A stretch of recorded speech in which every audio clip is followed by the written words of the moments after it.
Hi everyone, I'm Allie. Join me in creating this Morning Glory necklace featuring some Morning Glory Czech glass beads and some Potomac crystal bicones.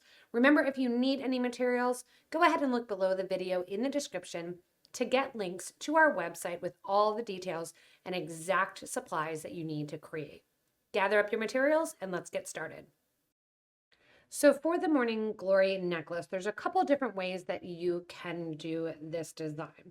The reason I chose these beads to use is to show you what to do with front-facing holes, whether or not you're using lucite or Czech glass or even some gemstone donuts. I'm going to show you how to do these links, whether or not you want to use a thicker wire and have a more substantial necklace and color, like I was wearing this one, or you use a thinner wire. This one here is 20 gauge titanium Potomac's wire, and we're going to be using 24 non-tarnish brass for the vintage bronze.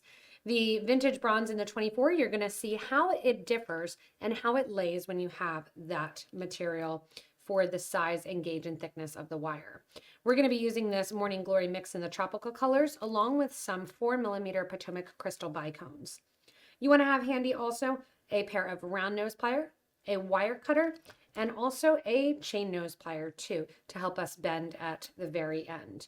We're going to be doing a similar collar style of necklace, and as we do this similar style, you'll see how it lays depending on the different gauges of wire that you choose to work with as you're doing your design.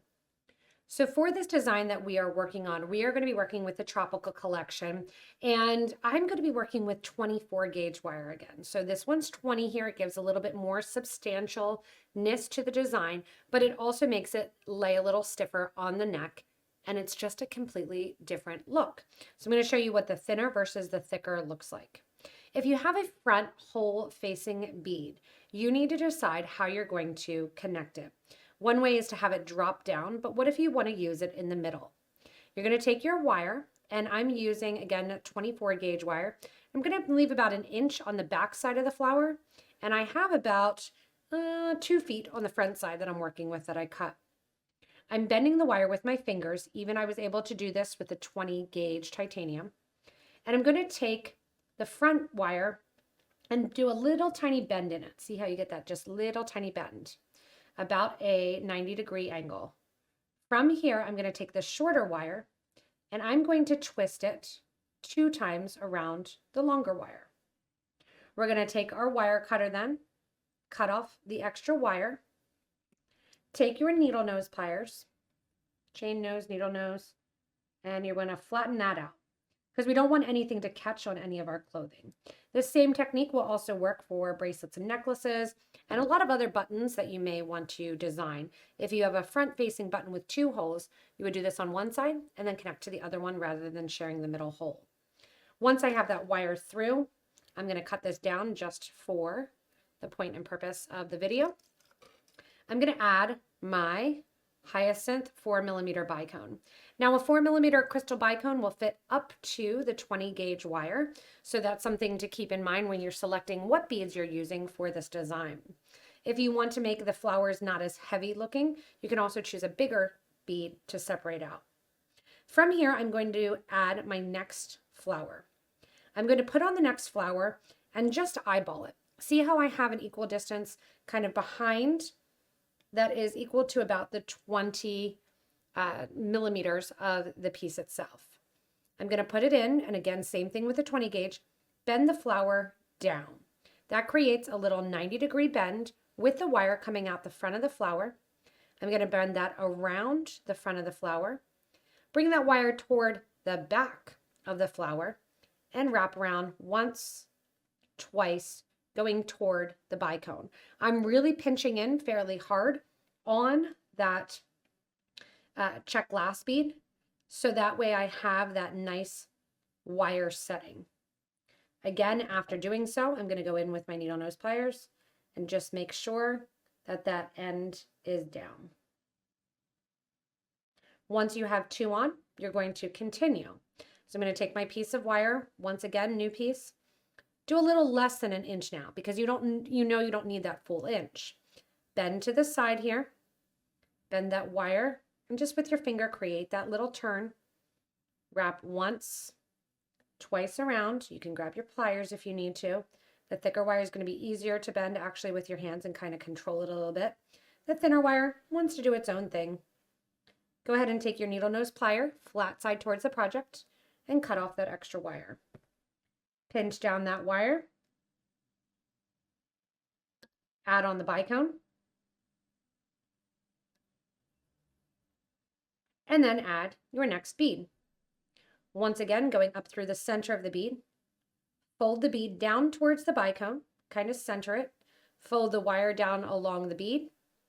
Take that wire and wrap once and twice around the piece next to the bicone.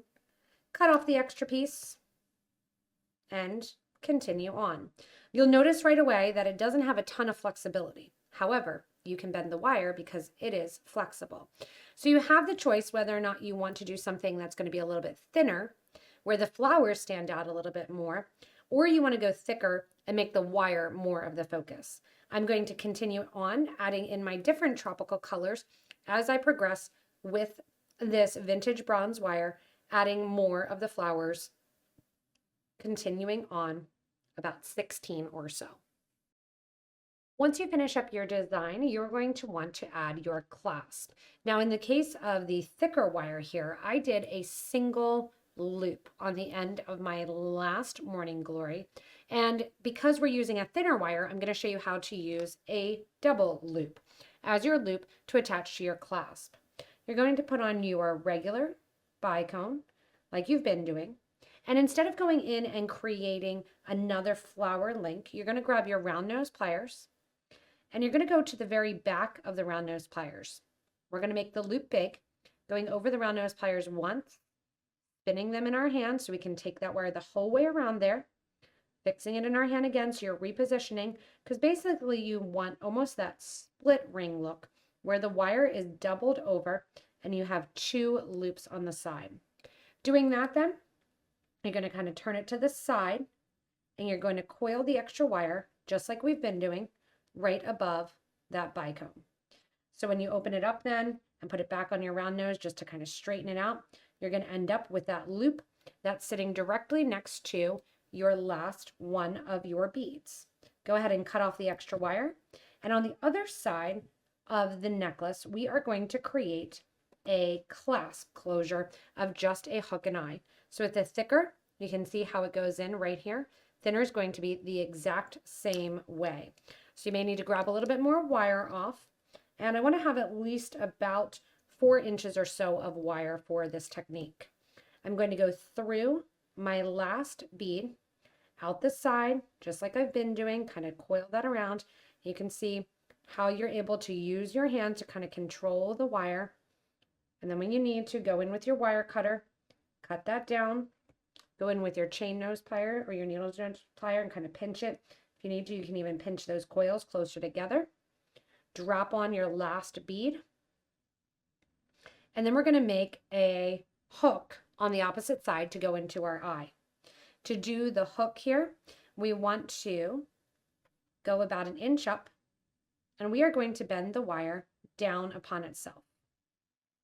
We're going to fold over that wire, pinching it with your hands, or you can grab your needle nose pliers and pinch as well.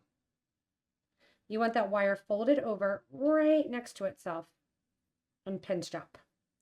From here, I'm going to go right down next to the bicone, hold that wire with my pliers, and I'm going to coil the extra wire right around the bicone, right at the top there. From here, I'm going to cut off that extra wire. One of the last steps that I'll have you do as you go around your necklace is take those chain nose pliers and just make sure at every little connection point that you're squeezing down and you don't have any extra wire showing. I'm going to make sure that this wire is laying nice and flat. Once again, kind of pinching down there so that it's right next to one another. We're going to grab those round nose pliers one more time.